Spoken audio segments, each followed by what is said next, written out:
नमस्कार, मी विशाल परदेशी. या बुलेटिनमध्ये आपलं सगळ्यांचं स्वागत. महाराष्ट्रातील विविध गड किल्ले खरं तर मराठी अस्मितेची ओळख, आपल्या मानाचा विषय.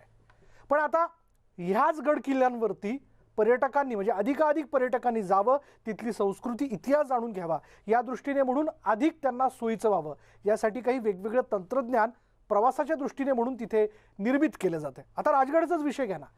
राजगडचा रोपवे जो आहे तो आता वादात सापडलाय. का तो वादात सापडला, नेमकं कारण काय, त्याला कशाकरता म्हणून विरोध आहे, तो साधक आहे की बाधक आहे, हे सगळं जाणून घेणार आहोत या विशेष शो मध्ये.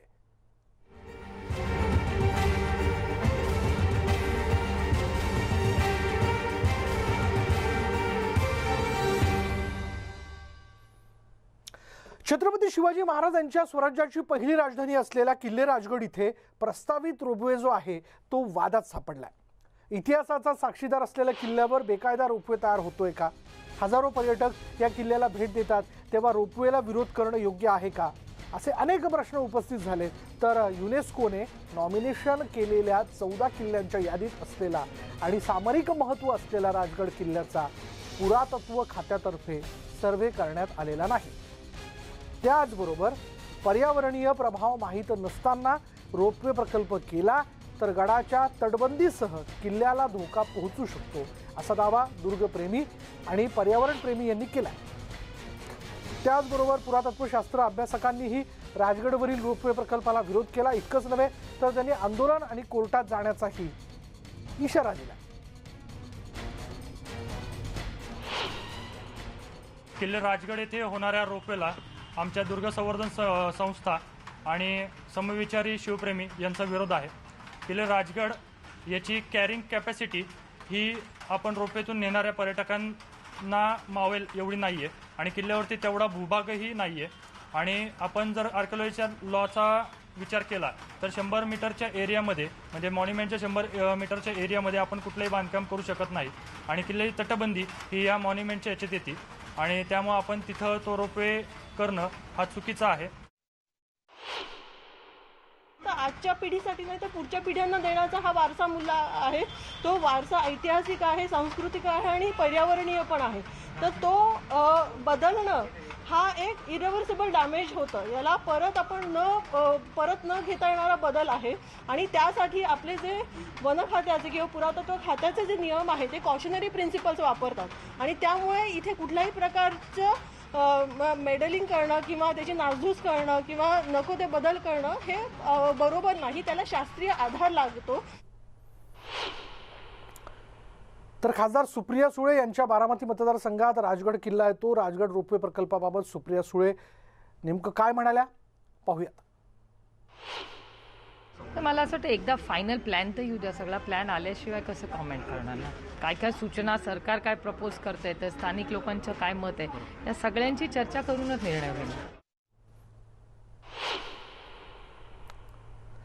आणि याच विषयी बोलण्यासाठी आपल्याबरोबर आहेत आमचे प्रतिनिधी, पुण्यावरनं प्रतिनिधी आमचे आहेत वैभव सोनवणे आणि कोल्हापूरवरनं आहेत दुर्ग अभ्यासक हर्षल सुर्वे.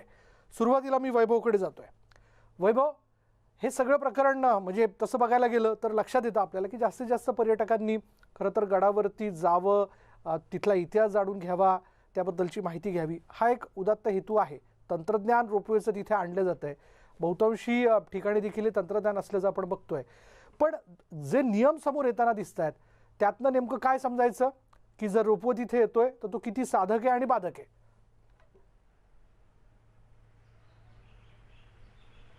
विशाल, गेल्या आठवडाभर समाज माध्यमांवरती हा वाद जो आहे तो सुरू आहे. राजगडावर रोपवे हवा की नको याबाबत 2 मतप्रवाह दिसतात. राज्य सरकारकडे या प्रस्तावाची चर्चा जशी सुरू झाली तसं या वादाला तोंड फुटलं आणि 2 वेगळे मतप्रवाह जे आहेत ते या सगळ्या रोपवेच्या बाबतीमध्ये दिसतात. जे दुर्ग संवर्धक आहेत किंवा ज्या संस्था आहेत त्यांची भूमिका जी आहे ती टोपोग्राफीच्या दृष्टीने आहे. रायगडावरती जो रोपवे आहे किंवा रायगडाचा एकूण बेस जो आहे तो प्रचंड मोठा आहे. तिथं बाजारपेठा वसवल्या गेलेल्या होत्या. डोंगराचा माथा जो आहे तो प्रचंड सपाटीकरणाचा आहे. तसा राजगडाची टोपोग्राफी ही तशी नाही आहे. मुरुमदेवाचा डोंगर म्हणून जो राजगड ओळखला जातो तो अत्यंत चिंचोळ्या वाटांचा आहे. वरती गडावर फारशी समतल जागा जी आहे, जिला सपाट जागा आपण म्हणू, ती नाही आहे. त्याच्यामुळे राजगडावरून रोपवेनं जे वरती जाणारं क्राऊड आहे त्याची संख्या ही मोठ्या प्रमाणावरती वाढते. जेव्हा मोठ्या प्रमाणावरती पर्यटकांची संख्या वाढेल त्यावेळेस गडाची जी हानी होईल, तिथं गर्दी वाढल्यानं किंवा तिथल्या पायवाटा असतील, तटबंद असतील, या सगळ्यांच्या बाबतीमध्ये त्याचं कुठलंही असेसमेंट न करता हा रोपवे प्रपोज करण्यात आला आहे. हा सगळ्यात महत्त्वाचा आक्षेप त्याच्यावरती आहे. दुसरा महत्त्वाचा मुद्दा म्हणजे आता ज्या राजगडाच्या वाटा आहेत या अत्यंत चिंचोळ्या आहेत. ट्रेक करायसाठीचा आयडियल किल्ला म्हणून राजगडकडं बघितलं जातं. रोपवे आल्यानंतर त्याचंही महत्त्व जे आहे ते कमी होऊन जाईल आणि या सगळ्या परिस्थितीमध्ये रायगडावरती तुम्हाला जितकी आत्ता वास्तू ज्या दिसतात किंवा जुन्या वास्तू ज्या आहेत जितक्या सुस्थितीत आहेत तितक्या राजगडावरती त्या नाही आहेत. त्याच्यामुळे या सगळ्या परिस्थितीत एक तर पुरातत्व खात्याचा कुठलाही अभिप्राय याच्याबाबत नाही आहे. असा रोपवे केल्यानं त्याच्यासाठी लागणारं बोल्टिंग किंवा इन्फ्रास्ट्रक्चर उभं केल्यानंतर मूळ तटबंदीला काय धोका पोहोचू शकेल. आणि याच्या विरोधात दुसऱ्या बाजूला जो मतप्रवाह आहे त्यांचं असं म्हणणं आहे की एक्सपोजर जे आहे किल्ल्यांचं, नागरिकांना, पर्यटकांना तिथं जायची संधी जितकी जास्त मिळते तितकी त्या ठिकाणाची महती वाढते, त्याची माहिती लोकांपर्यंत पोहोचते, त्याच्याबद्दलची उत्सुकता जी आहे ती लोकांमध्ये वाढते. जायला सोपा पर्याय जर असेल तर अनेक जण हे त्या ठिकाणी जाऊ शकतात. हा झाला पहिला मुद्दा. ज्या दुर्ग संवर्धन समिती आहेत त्यांचं असं म्हणणं आहे की थेट रोपवे करायच्या आधी राजगडावरती ज्या बेसिक गरजा आहेत, म्हणजे पर्यटक आल्यानंतर त्यांना तिथं टॉयलेट बाथरूम असणं, बसण्याच्या जागा असणं, यासुद्धा अजूनपर्यंत राजगडावरती तयार करण्यात आलेलं नाही. आणि हे सगळं असताना केवळ कुणाच्या तरी हितासाठी म्हणून हा रोपवे होतोय का, हा सगळ्यात महत्त्वाचा आक्षेप आहे. आता तांत्रिकदृष्ट्या जर बघितलं तर पुरातत्व खात्याचा अभिप्राय नाही आहे. हे केल्यानंतर पर्यावरणावरती तिथल्या काय काय परिणाम होतील हे सांगता येत नाही. जो कातळ खडक आहे, रॉक ज्याला म्हटलं जातं, जिथं बोल्टिंग केलं जाईल रोपवेसाठी, त्याच्यावर त्याचा काय इम्पॅक्ट येईल याचं इम्पॅक्ट असेसमेंट जे आहे ते बरोबर. अजून या झालेलं सगळ्या नाही. या वेगवेगळ्या सगळ्याच प्रश्नांचा विचार होणं फार आवश्यक आहे वैभव. याचबद्दल आपण बोलूयात. आपल्या बरोबर आहेत हर्षल सुर्वे, दुर्गा अभ्यासक, कोल्हापूरहून ते आपल्यासोबत आहेत. हर्षल, आपण कसं बघता या सगळ्या एकूणच प्रकाराकडे? म्हणजे रोपवेच्या संदर्भात जो मुद्दा पुढे येताना दिसतोय, बहुतांशी पर्यटक फार सोप्या पद्धतीने, म्हणजे अगदी परदेशातली लोक काही काही वेळेला पायऱ्यांनी वरती जाऊ शकत नाहीत, हा देखील एक मुद्दा असतो. त्यांना रोपवे जर तिथे झाला तर वर पोहोचण्यासाठी एक फार मोठी सुविधा होईल. पण आपल्याला असं वाटतं का की जर रोपवे हे तंत्रज्ञान तिथे येतंय तर मूळ ढाच्याला धक्का लागू शकतो? नाही, 100% बरोबर आहे की रोपवेला हा आमचा शिवप्रेमींचा विरोधच आहे. आता आमचे जे मित्र माझ्या आधी जे बोलत होते त्यांनी अत्यंत महत्वाचे मुद्दे मांडले, तेच म्हणणं माझं सुद्धा आहे. आणि बहुतांशी जे शिवप्रेमी आहेत ते सर्वांचं मुद्दे हेच आहेत की 3 माच्या आहेत राजगडवर. एक मुळात संजीवनी माची, सुवळ्या माची आणि पद्मावती माची. या लोकांचा जो प्लॅन आहे तो पद्मावती माचीवर, मला वाटतं की पद्मावती माचीवर त्याचं अप्पर स्टेशन तयार करावं आणि मग तो रोपवेचं अप्पर स्टेशन तिथं करावं. पण इतकी जागा नाहीये. सदर आहे, राजवाडा आहे, बालेकिल्ल्याचा काही बालेकिल्ला वेगळा एका ठिकाणी आहे. पद्मावती माचीवर इतकी जागाच नाही. पद्मावती मंदिर आहे जे आता राज्य पुरातत्व खात्यानं तिथं पर्यटकांच्यासाठी निवासस्थान जे उभा केलेलं आहे त्याची सुद्धा परिस्थिती आता चांगल्या पद्धतीची नाही आहे. मगाशी माझ्या ज्या मित्रांनी सांगितलं ते अत्यंत अगदी बरोबर आहे की आमच्यासारखे दुर्गप्रेमी ज्यावेळी या गड किल्ल्यांच्यावर जातात तर त्यांची शौचालयाची, महिला जर आल्या तर त्यांच्या शौचालयाची सुद्धा व्यवस्था त्या ठिकाणी आजपर्यंत करण्यात आलेली नाही. जी केली होती ती सध्या सुस्थितीत नाही आहे. त्यामुळं गड किल्ल्यांच्यावर किती लोक येतात याच्यापेक्षा हे जे मॉन्युमेंट आहे, जी आमची ऐतिहासिक वस्तू आहे ती कशा पद्धतीनं पहिल्यांदा चांगली ठेवता येईल, तिथल्या वाट्या कशा पद्धतीनं चांगल्या पद्धतीनं करता येतील याच्याकडे राज्य शासनानं मुळात लक्ष दिलं पाहिजे. राज्य शासनाकडे जे किल्ले आहेत, केंद्रीय पुरातत्व खाते आणि राज्य पुरातत्व खाते, यापैकी राज्य पुरातत्व खात्याकडे असलेला हा महत्वाचा किल्ला आहे राजगड, जिथं छत्रपती शिवाजी महाराज 23 वर्ष राहिले होते. ज्यावेळी अफजल खानाचा वध झाला त्याच अफजल खानाचं मुलकं जे संभाजी कावजी जिजामातांच्याकडे घेऊन आले त्याचं मुलकं या राजगडच्या बालेकिल्ल्यामध्ये पुरून ठेवलेलं आहे. 23 वर्ष छत्रपती शिवाजी महाराज या गड किल्ल्यांच्यावर राहिलेले आहेत. आणि ज्या पद्धतीने सांगितली जातं की वयोवृद्ध लोकांना गड किल्ल्यांच्यावर जाता यावं, 65-70 वर्षाचे जे नागरिक आहेत त्यांना गड किल्ल्यांच्यावर जाता यावं यासाठी त्यांची सोय व्हावी म्हणून हे केलं जाते. पण मला त्या आदरणीय सर्व लोकांना असं सांगायचं आहे की छत्रपती शिवाजी महाराजांनी स्वराज्याचं स्वप्न हे वयाच्या 16व्या वर्षापासून सुरुवात केली. जे वयाच्या 16व्या वर्षी ज्यावेळी उमेद असते की आपण कुणाचा तरी आदर्श घेऊन आपली कारकीर्द कशा पद्धतीनं सुरू करायची, त्यामुळे वय झाल्यानंतर गड किल्ल्यांच्यावर जाणं आणि वयात असताना तिथं जाऊन प्रेरणा घेणं, स्वराज्याची प्रेरणा घेणं, छत्रपतींचा आशीर्वाद, शौर्य हे काय आहे बघून हे गड किल्ल्यांच्या जाऊन बघितलं पाहिजे आणि मग त्याची प्रेरणा घेतली पाहिजे. वय आपलं आयुष्य संपत आल्यावर गड किल्ल्यांच्यावर जाऊन आपण पर्यटन म्हणून जाणार, हे गड किल्ले जे आहेत हे पर्यटन स्थळ नाहीत, प्रेरणा पण स्थळ नाहीत. हर्षल एक सांगा ना, जर हा. तो माणूस त्याच्या उमेदीच्या काळामध्ये त्याची व्यस्तता किंवा इतर सगळ्या कर्तव्यांमुळे जाऊ शकलेला नसेल आणि त्याला जर जायचं असेल, तो वृद्ध आहे, त्याची आसक्ती आहे ना मग इतिहासाबद्दलची, त्याचं प्रेम आहे ना. त्याच्यासाठी आपण वेगवेगळे पर्याय करू शकतो. आता जर तुम्ही बघितला, ज्यावेळी आपण रायगडला जातोय, पाली दरवाजाकडून जायचं झालं तर खंडोबाचा माळ आहे, खंडोबाच्या माळापर्यंत तुम्ही रस्ता करू शकता, तिथं पार्किंग करा. तिथल्या स्थानिक लोकांना रोजगार द्यायचा असेल तर आपण त्याची एक आपण हे म्हणतोय ज्याला पालखी म्हणतो, पालखीमधून वयोवृद्ध लोकांना घेऊन जाऊ शकतो आणि ते पालखी घेऊन जाणारे लोक, स्थानिक लोक आजही तिथं काम करतात, त्या लोकांना रोजगार मिळू शकतो. संजीवनीच्या माचीच्या बाजूला जर गेला तर रायगड पालीपासून जर का जो रस्ता जातोय तो संजीवनीच्या माचीला जातोय, जिथून ट्रेकर्स वर येतात. संजीवनी माचीच्या इथं चिलखती बुरुज आहे, त्या बाजूनं तिकडे जागा आहे, तिकडून लोक वर येतात, तिकडून रस्ता आहे, तो जो डांबरीकरण रस्ता बऱ्यापैकी झालेला आहे, त्या बाजूनं जर विचार केला आणि गाड्या जर का तिथपर्यंत आल्या तर तिकडून सुद्धा गडावर येणं चांगली वाट आहे, सोपा रस्ता आहे. जर वयोवृद्ध लोकांना आपल्याला तिकडे घेऊन जायचं झालं तर तिकडून आपल्याला गाडीची व्यवस्था करता येते आणि तिथून लोकांना पालखीमधून घेऊन जाता येते. जर काय रोपवे आपण केला तर मूळ जो ढाचा आहे त्याला 100% बाधा होण्याची शक्यता आहे. आणि मगाशी आमच्या मित्रांनी सांगितलं की राज्य पुरातत्व खात्याच्या नियमानुसार 100 मीटर जिथं ऐतिहासिक वास्तू आहे तिथं 100 मीटरच्या आत कोणतीही वास्तू, नवीन वास्तू उभारता येणार नाही.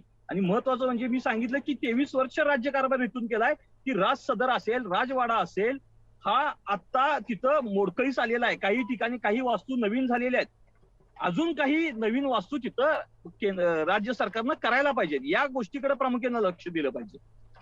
मग मला सांगा हर्षल, जर या सगळ्या विषयात सगळ्या अभ्यासकांना एकत्र घेऊन राज्य सरकारने उद्या तुमच्या समोर काही दुसरा या तंत्रज्ञानाला घेऊन वेगळा पर्याय सुचवला, जसं की फर्निक्युलर ट्रॉलीचा पर्याय असेल, जिथे एका ठराविक ठिकाणी प्लॅटफॉर्म तयार करून तिथून पायऱ्या तयार करण्याचा जो काही विषय असतो तो करण्यात येतो, तर तुम्ही त्यासाठी तयार व्हाल का? 100% मला सांगा की डेव्हलपमेंट जर असेल आणि सर्व शिवभक्तांना विचारात घेऊन गड किल्ल्यांच्यावर किंवा ऐतिहासिक वास्तू त्यांची कोणतीही मोडतोड न करता त्याचं अस्तित्व आहे असं ठेवून जर काही पर्याय असतील तर ते नक्कीच स्वीकारायला काहीच हरकत नाहीये. कोणतरी करते आणि विरोधाला विरोध मधून नक्कीच शिवभक्त कुठला करणार नाही. चांगले होत असेल, डेव्हलप होत असतील, आज 1000 येतात पर्यटक, उद्या लाखो पर्यटक यायला लागले. आपला इतिहास हा फक्त आपल्या देशापुरता नाही तर बाहेर देशामधले लोक तुम्ही ज्या पद्धतीने म्हटला जर यायला तर ते स्वागतच आहे. फक्त आमची अस्मिता जी आहे की गड किल्ल्यांच्यावर असणारे राज सदर आहे, अंबरखात आहे, तिथं दारू कोठार आहे, पद्मावती मंदिर आहे, एकमेव पद्मावती मंदिर आहे ट्रेकरांचं की जिथं आसरा घेऊन शकतात. आणि पावसाळ्यात तर तिथं खूप खराब हालत होते, पाणी गळतंय, लोकांना तिथं राहता येत नाही, थांबता येत नाही. या ज्या गोष्टी आहेत ना, तुम्ही म्हणताय की राज्य सरकारनं जर काय विश्वासात घेतलं सर्व शिवभक्तांना, पर्याय जर का सांगितले शिवभक्तांना की रोपवेला जर का तुमचा विरोध आहे आणि पर्याय तुम्ही आम्हाला सांगा, तर आम्ही नक्की त्या ठिकाणी त्यांना पर्याय द्यायला तयार आहोत. आमची कुठल्याही पद्धतीचा विरोध असणार नाही. 1 नाही 10 पर्याय निघतील, त्यातले जे योग्य वाटतील ते त्यांनी स्वीकारावे. आम्ही तयार आहे त्या गोष्टीला. बरं, आपल्याला अधिक बोलायचं या विषयाला घेऊन.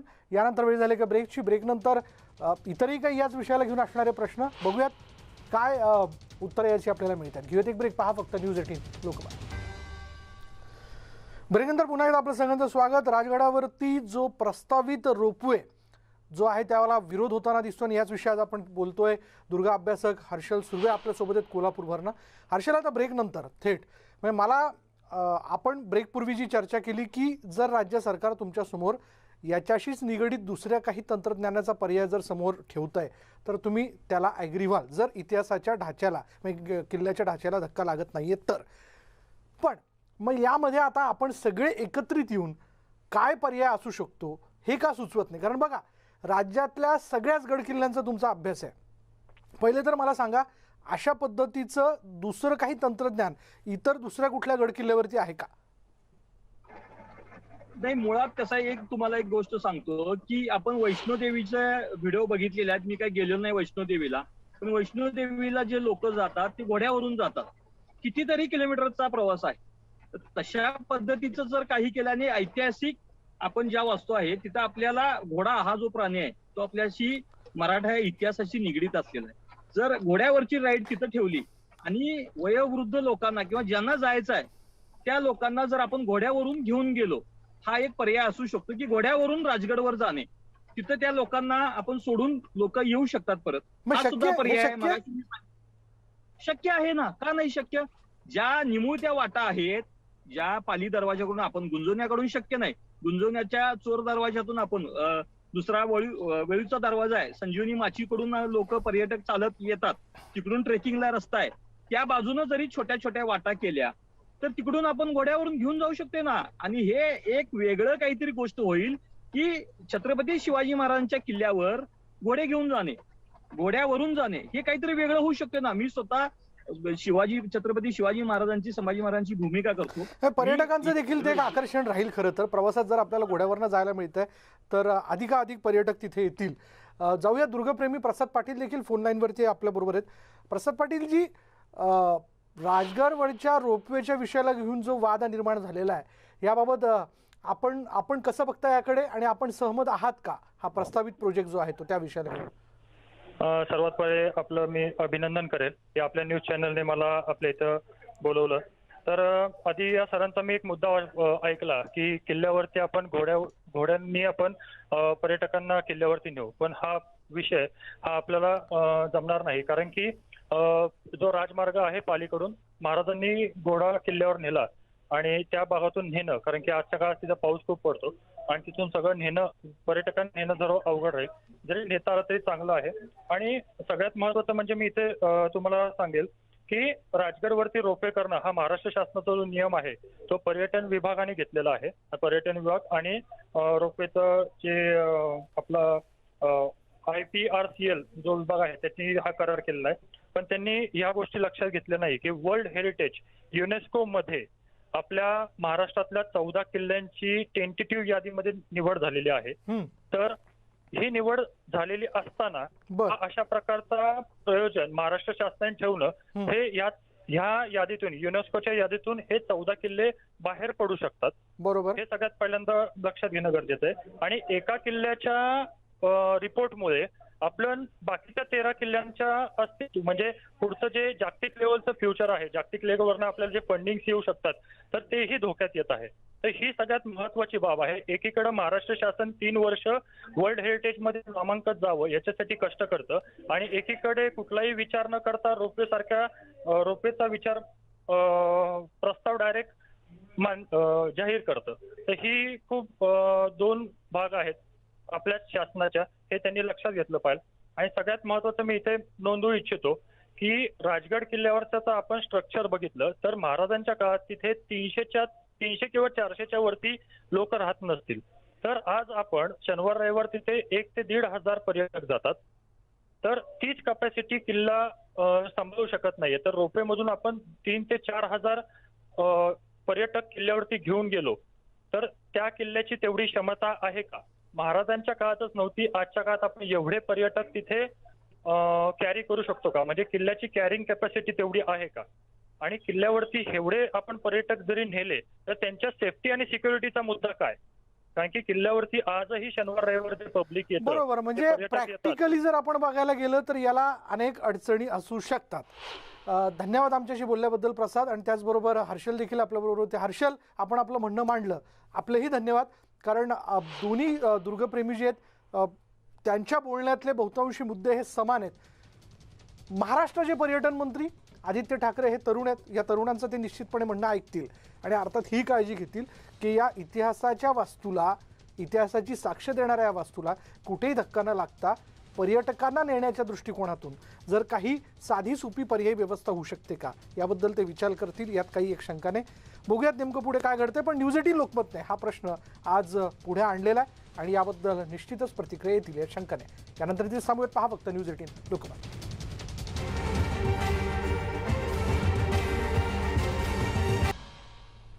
महाराष्ट्राची खबर बातमध्ये आपलं सगळ्यांचं स्वागत. सुरुवात करूयात रायगडच्या बातमीने. रायगडमध्ये रात्रीपासून पाऊस कोसळतोय आणि अजूनही पावसाचा जोर कायम आहे. रोहा, कोलाड, नागोठणे, पाली या ठिकाणी पाऊस पडतोय. जिल्ह्यातील कुंडलिका, आंबा आणि अन्य नद्यांच्या पाणी पातळीत मोठ्या प्रमाणात वाढ झाल्याचं दिसतंय. रोह्यामध्ये तर कुंडलिका नदी जी आहे ती धोक्याच्या पातळीच्या वरती आली आहे. मासे किंवा पोहण्यासाठी म्हणजे मासे पकडण्यासाठी किंवा पोहण्याकरता कोणीही जाऊ नये असं प्रशासनाच्या वतीने आव्हान करण्यात आलंय. अर्थात ही जी दृश्य आहेत ही दृश्यच बरंच काही सांगून जात आहेत की थेट पुलावरनं पाणी वाहतंय. त्यामुळे कुणीही इथे मासे पकडण्याकरता आणि पोहण्याकरता जाण्याचं धाडस करू नये, कारण पाण्याचा वेग प्रचंड मोठ्या प्रमाणात आहे. रात्रीपासून रायगड परिसरामध्ये जोरदार पाऊस पडतोय, त्यामुळे तिथं असणाऱ्या नद्यांना पूर आलेला आहे. धोक्याच्या पातळीच्या वरती या नद्या ज्या आहेत त्या वाहताना दिसत आहेत. आणि हे कुंडलिका नदीचं दृश्य आहे.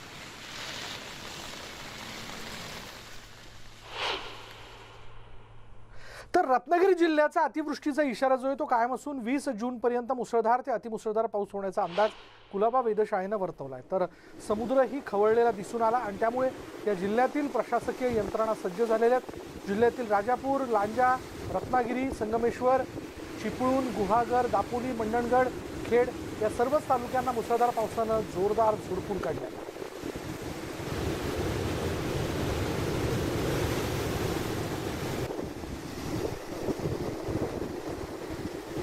रत्नागिरीतली ही दृश्य आपण पाहतोय. समुद्र खवळलेला आहे. समुद्राच्या उधाणलेल्या लाटा ज्या आहेत त्या किनाऱ्याला येऊन धडकतायत. पाऊस देखील रात्रीपासून तिथे जोरदार पडतोय. त्यामुळे पावसाची तीव्रता जी आहे ती अधिक होऊ शकते. आणखीन जोरदार पाऊस तिथे कोसळू शकतो हा इशारा यापूर्वीच हवामान खात्याच्या वतीने देण्यात आलेला आहे. त्यामुळे उधाणलेला हा समुद्र आपण बघतोय. लाटा किनाऱ्यावरती येऊन धडकतायत. मच्छीमारांना देखील बोटी मच्छीमारी करता आतमध्ये नेऊ नका याबद्दलचा इशारा यापूर्वीच देण्यात आलेला होता. जाऊयात आमचे प्रतिनिधी शिवाजी गोरे आपल्याबरोबर आहेत. शिवाजी, आता सध्या पावसामुळे काय परिस्थिती रत्नागिरी जिल्ह्यात आणि इतर ठिकाणी निर्माण झाली आहे? रत्नागिरी जिल्ह्यामध्ये धोक्याचा इशारा कायम आहे. पुढील 48 तास रत्नागिरी जिल्ह्यासाठी धोक्याचे आहेत. आज दुपारनंतर मुसळधार पाऊस सुरू झालेला आहे. पुन्हा एकदा रत्नागिरी जिल्ह्यामध्ये रत्नागिरी जिल्ह्यातल्या काही तालुक्यामध्ये अतिमुसळधार पाऊस होण्याची शक्यता हवामान खात्याने वर्तवली आहे. आज आणि उद्या या जिल्ह्यासाठी धोक्याचे आहेत, कारण ऑरेंज अलर्ट यापूर्वीच हवामान विभागाने जाहीर केलेला आहे आणि त्यामुळे कुठेतरी आता जिल्ह्यातलं प्रशासन सतर्क झालंय. परंतु जिल्ह्यामधल्या ज्या नद्या आहेत त्या नद्यांनी धोक्याची पातळी ओलांडलेली नाहीत, परंतु पातळीपर्यंत जाऊन पोहोचलेल्या आहेत. 1 मीटर फक्त आता शिल्लक राहिले. 1 मीटर पुराचं पाणी वाढल्यानंतर या नद्या धोक्याची पातळी ओलांडतील. जिल्ह्यातल्या सर्वच महत्वाच्या ज्या नद्या आहेत त्या दुथडी भरून वाहत आहेत. काजळी नदीने धोक्याची पातळी ओलांडलेली आहे, परंतु बाकीच्या ज्या नद्या आहेत, वाशिष्ठी नदी असेल किंवा जगबुडी नदी असेल, शास्त्री नदी आहे, या नद्यांनी धोक्याची पातळी ओलांडलेली नाही. परंतु अशाच प्रकारचा जर का पाऊस दिवसभर सुरू राहिला आणि रात्री जर का पाऊस पडला तर या नद्या कधीही धोक्याची पातळी ओलांडू शकतात. समुद्राला मोठं उधाण आहे. समुद्र किनारपट्टीवरच्या लोकांना सतर्क करण्यात आलेलं आहे. आता माझ्या पाठीमध्ये आपण बघताय पाऊस सुरू आहे. जिल्ह्यामध्ये सर्वत्र पाऊस सुरू आहे. सर्वच ठिकाणी अशा प्रकारचं दृश्य आपल्याला पाहायला मिळते. नद्याने धोक्याची पातळी कधीही ओलांडू शकतील. नद्या धोक्याची पातळी ओलांडल्यानंतर स्थानिकांना मात्र हलवण्यात येईल तशा प्रकारच्या सूचना देण्यात आलेल्या आहेत. त्या ग्रामपंचायतीला सतर्क करण्यात आलेलं आहे. जिल्ह्यातलं आपत्ती व्यवस्थापन सतर्क आहे. एनडीआरएफच्या 2 तुकड्या जिल्ह्यामध्ये अजूनही तैनात आहेत. एक राजापूरला एनडीआरएफची तुकडी आहे तर दुसरी तुकडी चिपळूण मध्ये आहे. या दोन्ही शहरांना पूर सदृश परिस्थितीचा मोठा धोका निर्माण होतो. काल या दोन्ही तालुक्यामध्ये शहरामध्ये पूर सदृश परिस्थिती निर्माण झाली होती. नदीचं पाणी शहरामध्ये घुसायला सुरुवात झालं होतं, परंतु दुपारनंतर पावसाचा जोर कमी झाला. त्यामुळे कुठेतरी जी गंभीरता होती ती कमी झाली. परंतु आता पावसाला जोरदार सुरुवात झाल्याने या जिल्ह्यातलं पुन्हा एकदा धोक्याचा इशारा कायम आहे आणि या जिल्ह्यामध्ये मोठ्या प्रमाणात पाऊस कोसळत असल्याने जिल्ह्यातल्या सर्वच नद्या धोक्याची पातळी ओलांडतील की काय अशी भीती सुद्धा व्यक्त केली जाते. प्रशासन सज्ज आहे. आपत्ती व्यवस्थापनाने यापूर्वीच जे नियंत्रण कक्ष आहेत ते स्थापन केलेले आहेत. त्यांचे नंबर जाहीर करण्यात आले आहेत. परंतु नागरिकांनी खबरदारी घेणं गरजेचं आहे. कोणीही मासेमारीसाठी जाऊ नये, कारण समुद्र खवळलेला आहे. समुद्र किनारपट्टीवरच्या वस्तीनं धोका निर्माण झालाय. त्यामुळे त्यांचं स्थलांतर करण्यात आलंय. परंतु मासेमारी सुरू आहे. चोरी छुपे लोक मासेमारीसाठी समुद्रात जात आहेत, परंतु लोकांनी खबरदारी घेणं गरजेचं आहे. विशाल सर, धन्यवाद या सगळ्या माहितीबद्दल शिवाजी. तर कोकणातली ही सगळी परिस्थिती आपण जाणून घेतोय. यानंतर आपण जाणार आहोत विरारमध्ये. विरारमध्ये झालेल्या मुसळधार पावसामुळे नाल्यांना पूर आला होता आणि या पुराच्या पाण्यामध्ये 3 म्हशी ज्या आहेत वाहून गेल्या. विरार पूर्वमधील फुलपाडा डॅमवरून निघालेल्या या म्हशी ज्या आहेत त्या नाल्यात पाण्याचा प्रवाह वाढल्याने वाहून गेल्या. अग्निशमन दलाला यामधील 2 म्हशींना वाचवण्यात यश आलं आणि त्यातील एका म्हशीचा शोध जो आहे तो सुरू. हे दृश्य आहे ज्यामध्ये या पाण्याच्या सगळ्या प्रवाहात या म्हशी कशा प्रकारे अडकल्यात बघा. त्या थांबण्याचा म्हणजे स्वतःला थांबवण्याचा किंवा एका ठिकाणी तग धरून थांबण्याचा प्रयत्न करतायत, पण ते शक्य होत नाही. याचं कारण असं आहे की पाण्याचा प्रवाह जोरदार आहे आणि त्या प्रवाहाबरोबर या म्हशी ज्या आहेत त्या वाहून जात आहेत. या 3 म्हशींपैकी 2 म्हशींना अग्निशमन दलानं जे ते वाचवलेले, पण एका म्हशीचा अद्याप शोध सुरू आहे. त्यामुळे पुन्हा एकदा सांगणं, अशा पाण्याच्या प्रवाहाजवळ जाऊ नका, आपली जनावरं तिथे सोडू नका. बऱ्याच वेळेस जनावर जे आहे ते चरण्याच्या दृष्टिकोनातनं किंवा पाण्याजवळ ते जातं आणि त्यात ते अडकतं. असंच काहीसं या मशीनच्या बाबतीत घडलं असावं. डॅमकडनं येणाऱ्या पाण्याच्या प्रवाहात या म्हशी ज्या त्या अडकल्या. 3 म्हशी पहिल्या 5 गेल्या. फुलपाडा डॅमवरून निघालेल्या या म्हशी ज्या त्या नाल्यापर्यंत येऊन पोहोचल्या. म्हणजे बघा ह्या लाटांबरोबर किती दूरपर्यंत त्या वाहत आल्या.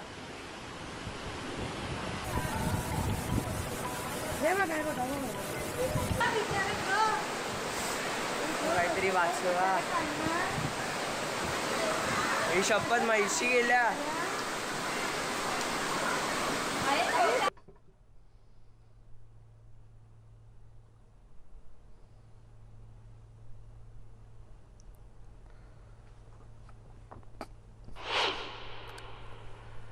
पुढली बातमी आहे कोल्हापूरमधनं. कोल्हापुरात जर आपण लक्षात घेतलं तर पंचगंगा नदीच्या पाणी पातळीत वाढ झाली आहे. कोल्हापुरात मुसळधार पाऊस सुरू आहे आणि त्यामुळे पंचगंगेच्या पाणी पातळीत मोठी वाढ झाली आहे. याचा परिणाम जो आहे तो नृसिंहवाडी दत्त मंदिर पाण्याखाली गेलेलं आहे पाण्याची पातळी वाढल्यामुळे. दरम्यान पंचगंगा नदीची विहंगम दृश्य आम्ही आपल्यासाठी घेऊन आलोय. ड्रोनच्या नजरेतनं टिपलेली ही दृश्य आहेत ज्यामध्ये नदीचा जो तट आहे त्या तटाच्या बाहेर पाणी जे ते येऊन पोहोचलेलं आहे.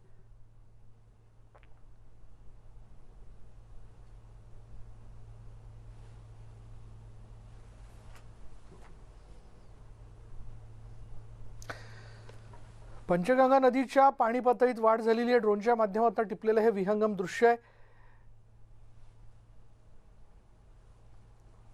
कोल्हापूर जिल्ह्यामध्ये दरवर्षी जर पाऊस जोरदार पडला तर अशाच पद्धतीने पंचगंगा नदी जी आहे ती दुथडी भरून वाहते. बोलूयात आमचे प्रतिनिधी संदीप राजगोळकर आपल्याबरोबर आहेत. संदीप, पाऊस जोरदार पडतोय दरवर्षीप्रमाणे कोल्हापूर धरण क्षेत्रामध्ये आणि आता जर आपण ही पंचगंगा नदीची ड्रोनच्या माध्यमातून टिपलेली दृश्य पाहतोय, काय नेमकी परिस्थिती आहे? विशाल, एकतर गेल्या 3 दिवसांमध्ये कोल्हापूर जिल्ह्यात मुसळधार असा पाऊस सुरू होता. पावसाची संततधार शहर परिसरात पाहायला मिळाली. मात्र धरण क्षेत्रामध्ये पावसाचा जोर जो होता तो कायम होता. पण सकाळी 10 वाजल्यापासून साधारणतः पावसाचा वेग काही प्रमाणामध्ये मंदावलेला आहे असं म्हणता येईल. त्याचं कारण असं आहे, 10 वाजेपर्यंत 58 बंधारे जिल्ह्यातले पाण्याखाली गेले होते. पण आत्ताची जी आकडेवारी आहे 4:30-5च्या दरम्यानची, त्या वेळेनुसार 56 बंधारे पाण्याखाली गेले आहेत. म्हणजे 2 बंधारे आता हे खुले झालेले आहेत वाहतुकीसाठी. पंचगंगा नदीची राजाराम बंधाऱ्यावरची जी पातळी आहे ती सध्याची पातळी आहे ती 33.4 फूट इतकी आहे.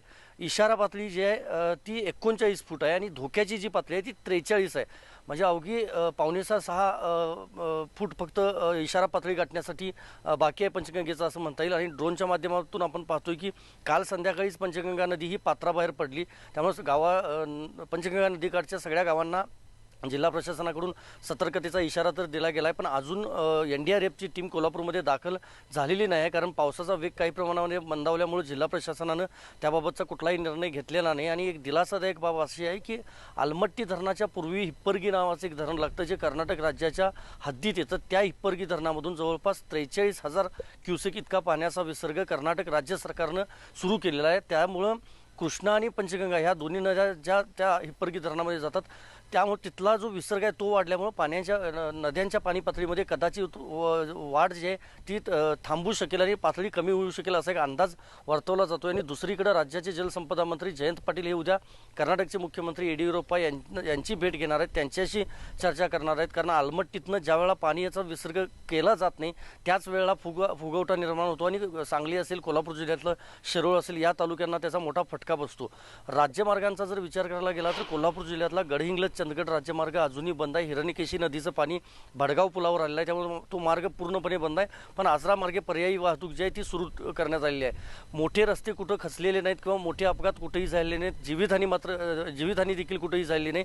आणि घाटमाथ्यातले जे रस्ते आहेत, मग आंबोली, गगनबावडा, फोंडा असेल, आंबा घाट असेल, हे सगळे रस्ते व्यवस्थित सुरू आहेत. राष्ट्रीय महामार्ग देखील सुरळीतपणे सुरू आहे. सखल भागात कुठेही मोठ्या प्रमाणामध्ये पाणी शिरल्याची घटना घडलेली नाही. आणि कोल्हापूर शहरात मात्र पाऊस थांबून येतोय. काही वेळा ऊन पडते, 2-3 वेळा आज दिवसभरामध्ये सूर्यदर्शन कोल्हापूरकरांना झालेलं आहे. पण आत्ताही ढगाळ वातावरण आहे. पण आज रात्री जर पावसाचा जोर कायम राहिला तर मात्र पुन्हा आणि नद्यांचं पाणी पात्राबाहेर येऊ शकतं. आत्ताचा जर विचार केला तर हिरण्यकेशी, ताम्रपर्णी, घटप्रभा, दूधगंगा, वेदगंगा, पंचगंगा, भोगावती ह्या ज्या सगळ्या नद्या आहेत, सगळ्याच नद्यांचं पाणी आता पात्राबाहेर आलेलं आहे. जवळपासच्या शेतीमध्ये घुसलेलं आहे. पण मोठं नुकसान असं झालेलं नाही. आणि पूरस्थिती टाळण्यासाठी जिल्हा प्रशासनानं देखील प्रयत्न सुरू केले कायम आहेत. सगळ्या यंत्रणा सज्ज ठेवण्यात आलेल्या आहेत. धन्यवाद संदीप या सगळ्या तपशिलाबद्दल. पुढे पाऊस पडला की डोंगर दऱ्यातून धबधबे प्रवाहित होतात. मुसळधार पावसात प्रवाहित होणारे हे धबधबे पर्यटकांच्या आकर्षणाचे केंद्रबिंदू असतात. पण कोरोनामुळे पावसाळी पर्यटनावर निर्बंध आलेत.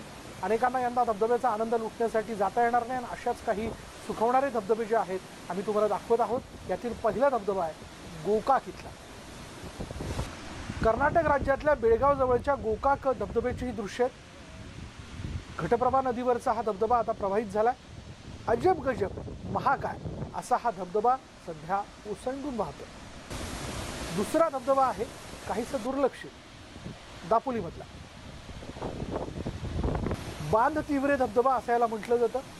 दापोली शहरापासून अवघ्या 8 किलोमीटर अंतरावरती हा धबधबा आहे.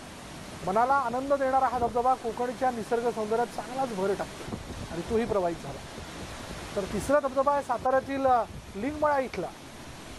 महाबळेश्वरला आल्यावर पर्यटक आवर्जून या लिंगमळा धबधब्याला भेट देत असतात. महाबळेश्वरपासून साधारण 4 किलोमीटरवर असलेल्या हा जो धबधबा आहे तो वेण्णा नदीत 3 टप्प्यात कोसळतो.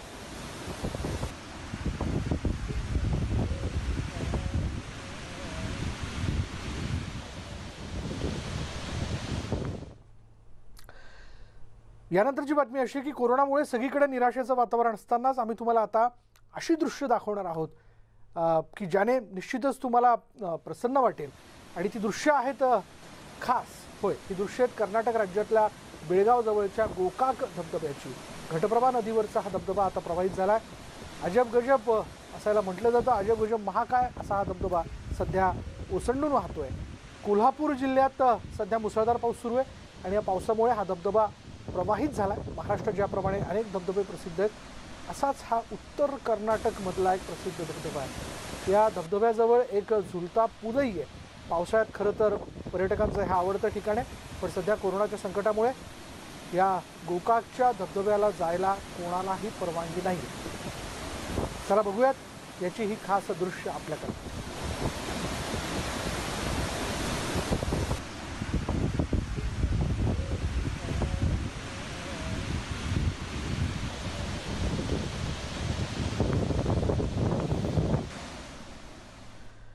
कोकणात पावसाळ्यामध्ये सर्वत्र धबधबे पाहायला मिळतात. हेच धबधबे कोकणच्या निसर्ग सौंदर्यामध्ये भर टाकतात. रत्नागिरी जिल्ह्यातील दापोली तालुक्यात बांध तिवरे धबधबा आहे जो अनेकांचं आकर्षण ठरला आहे. अतिशय निसर्गरम्य वातावरणात कडेकपारीतून वाहणारा हा धबधबा डोळ्याचं पारणं फिरणारा ठरला. दापोली शहरापासून अवघ्या 8 किलोमीटर अंतरावरती हा धबधबा. मनाला आनंद देणारा हा धबधबा कोकणच्या निसर्ग सौंदर्यात भर टाकतोय. याचबद्दल अधिक माहिती देत आहेत आमचे प्रतिनिधी शिवाजी गोरे.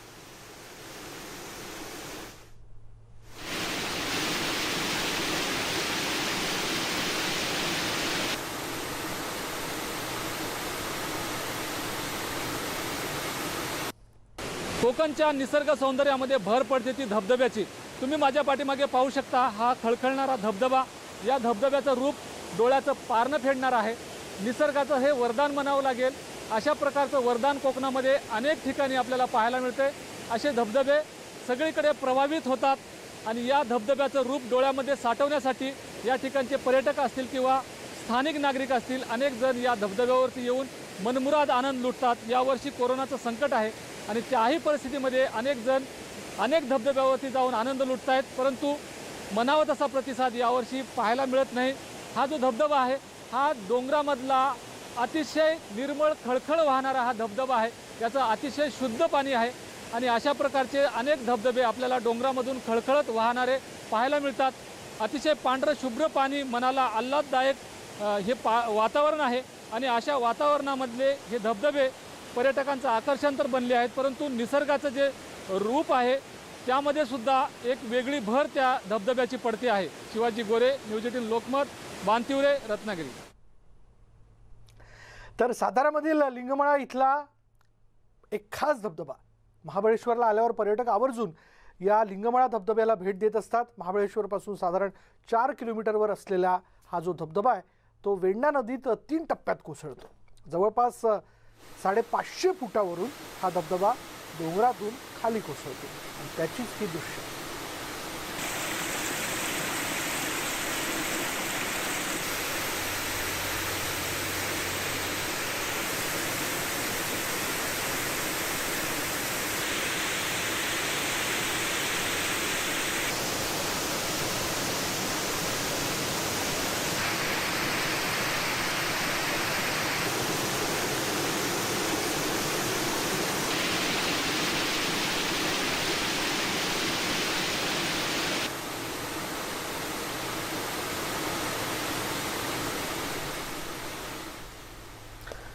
तर सातारा जिल्ह्यात गेल्या 3 दिवसांपासून मुसळधार पाऊस पडत असून धरणांच्या पाणी पातळीत जी ती वाढ होऊ लागली आहे. साताऱ्यातील उरमोडी धरणात साधारण 6.37 TMC एवढा पाणीसाठा झाला.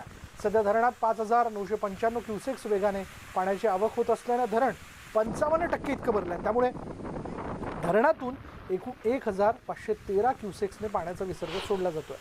उरमोडी धरणाचे 4 वक्र दरवाजे 0.50 मीटरवर उचलण्यात आले असून उरमोडी नदीच्या पाणी पातळीत वाढ झाली आहे. त्यामुळे धरण प्रशासनाने नदीकाठच्या गावांना सतर्कतेचा इशारा दिला.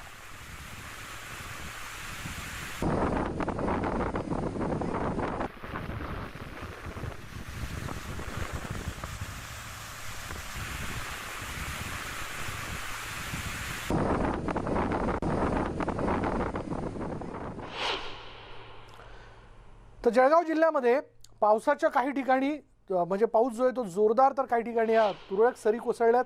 परंतु गुरुवारी सायंकाळी जामनेर तालुक्यामध्ये मुसळधार पाऊस बरसला. उकाड्याने हैराण झालेल्या जामनेर वासियांना या पावसामुळे काही प्रमाणात दिलासा मिळाला. ज्या शेतकऱ्यांनी कपाशीची पेरणी केली होती परंतु पावसाअभावी उगवलेली कपाशी करपू लागली होती, त्या कपाशीला पावसामुळे जीवदान मिळाले. त्यामुळे शेतकऱ्यांमध्ये समाधानाचं वातावरण आहे. तर मुसळधार पावसाने जामनेर तालुक्यातील वाकोद ते पहूर या परिसरातील शेतात पाणी साचलं. तर पाळधी या गावातील नाचनखेडा म्हणजे या 2 गावांना जोडला जाणारा जो मार्गावरील पूल आहे त्या पुलाच्या नाल्याला मोठ्या प्रमाणात पूर आला होता. तसंच जामनेर पळसखेडा मिराचे या गावाजवळील पूल वाहून गेला. त्यामुळे रस्त्यावरील वाहतुकीला मोठ्या प्रमाणात अडथळा निर्माण झाला.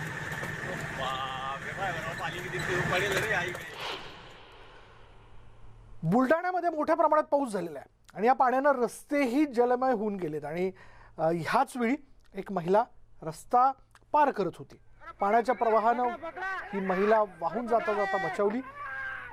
त्याची दृश्य आपण बघतो. तिच्या ओरडण्याच्या आवाजानं लोक मदतीला धावले आणि त्यांनी तिचे प्राण वाचवले. त्याच्यामुळे तर अशा प्रकारे कुठून जोरदार पाणी वाहत असेल, पुलावर नसेल किंवा रस्त्यावर नसेल, तर कोणीही तो पूल पार करण्याचा, रस्ता पार करण्याचा प्रयत्न केला नाही. काही वेळेला आपली घाई असू शकते, पण अतिघाई संकटात नाही असं आपण म्हणत असतो. तसंच या महिलेबरोबर घडलं असतं. सुदैवाने हे गावकरी तिथे उपस्थित होते आणि त्वरित या महिलेला धरलं. अन्यथा या पाण्याच्या प्रवाहाबरोबर ही महिला वाहून गेली असते.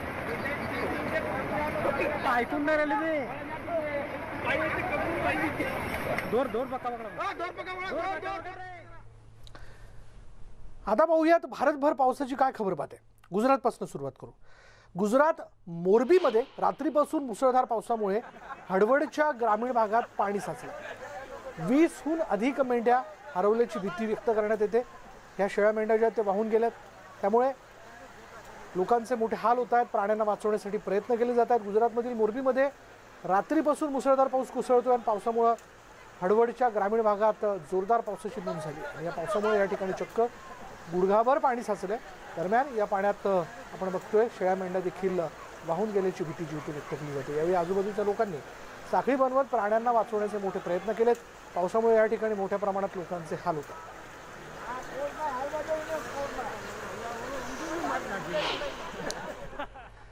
तर पश्चिम बंगालच्या असनसोल परिसरामध्येही मोठ्या प्रमाणात पाऊस झाल्याचं पाहायला मिळालं. त्यामुळे जनजीवन काही प्रमाणात विस्कळीत झालं होतं. म्हणजे अजूनही ही पाण्याची पातळी जी आहे ती कमी झालेली नाहीये. असनसोल गावातनं पाणी कशा पद्धतीने म्हणजे जसं नदीच वाहते असं वाटतंय. हे पूर्ण ही जी गावातली इमारत आहे त्याचा बेसमेंट जो आहे तो पाण्याखाली गेला आहे. तर जाऊयात चमोली उत्तराखंडमध्ये मंदाकिनी अलकनंदा नद्यांच्या पाणी पातळीत वाढ झाली. त्याची दृश्य आहेत. पाणी किती वेगाने वाहतंय बघा. उत्तराखंडमध्ये कायमच पाऊस झाला की अशाच पद्धतीने पाणी वाहताना दिसतं आणि यंदा देखील पाण्याचा वेग जो आहे तो प्रचंड मोठ्या प्रमाणात आहे. त्यामुळे नदीकाठी असणाऱ्या गावांना सतर्कतेचा इशारा देण्यात आलेला आहे. कोणी नदीकाठी जाऊ नये असं देखील वारंवार सांगण्यात येत आहे. तर उत्तर प्रदेशातल्या बरेलीमध्येही पावसानं हाहाकार केला. या भागामध्येही मोठ्या प्रमाणात पाऊस झाल्यानं अनेक ठिकाणी लोक अडकून पडले होते. अनेक ठिकाणचा वीज पुरवठाही खंडित झाला होता.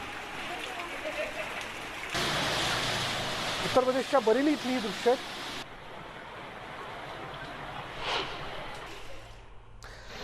बिहारच्या चंपारण्यात पावसाने अक्षरशः थैमान घातलंय. रस्त्यावर 4 ते 5 फूट पाणी भरलं होतं. रस्त्यांना नद्यांचं स्वरूप प्राप्त झालंय.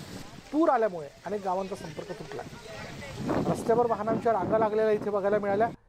सतत कोसळणाऱ्या पावसामुळे शेतकऱ्यांचं मोठं नुकसान झालंय. हजारो एकर शेती जी आहे ती पाण्याखाली गेली आहे. बिहारमध्ये पूर येऊनही प्रशासनाची कुठलीही मदत अद्याप पूरग्रस्तांपर्यंत पोहोचली नसल्याचा आरोप नागरिकांनी केला.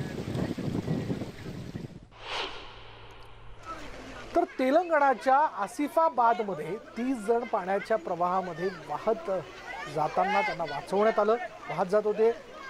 किशन नायक गावातील हे आदिवासी बांधव होते. आपल्या शेतामधून परतताना पाण्याच्या प्रवाहामध्ये ते वाहून जाता जाता वाचलेत. दरम्यान या 30 जणांमध्ये एक गर्भवती सुद्धा अडकून पडली होती.